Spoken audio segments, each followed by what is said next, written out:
Kabilang ngayon sa mga madaling matangay ng mga magnanakaw ang mga smartphone. At kung gaano kabilis manakaw ang mga yan, ay siya ring bilis na maibenta ang mga ito sa napakamurang halaga. Balitang hatid ni Cesar Apolinario. Matapos ang 5 minuto lang na pagmamasid sa isang opisina sa Maynila at nang makitang wala ng bantay, ninakaw agad ng isang lalaki ang isang mamahaling cellphone. Ayon sa biktima, dating nagkatrabaho sa gusali ang suspect. Sa Lisima nang lumalabas kasi parang on the records, parang gawain niya yata yun.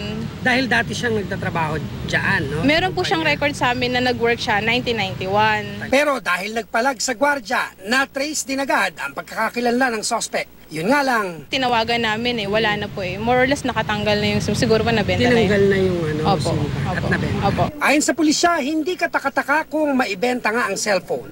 Uso raw ngayon ang pasabilis o pamurahan ng bentahan ng nakaw na cellphone.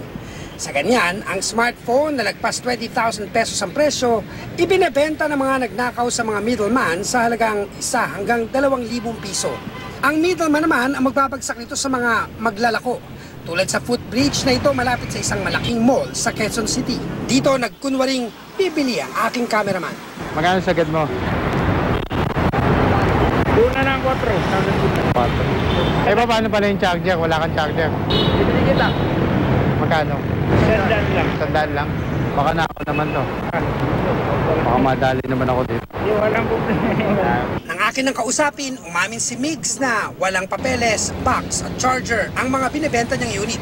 Pero hindi niya raw masabi kung galing ito sa nakaw. Hindi kayo nahanapan ng customer mo. Kukunin mo lang ang number mo. Kasi pag kulang yung budget niya, ganun talaga, nagkakaroon ng swap. Hindi naman daw pahirapan sa pagdidispatcha o pagbebenta sa mga cellphone kahit kulang sa accessories at kaukulang dokumento. Bawal magbenta at bumili ng mga nakaw na gamit. Pero ang pulisya, aminadong hirap habulin ang mga tulad ni Mix. Cesar Apolinario, GMA News.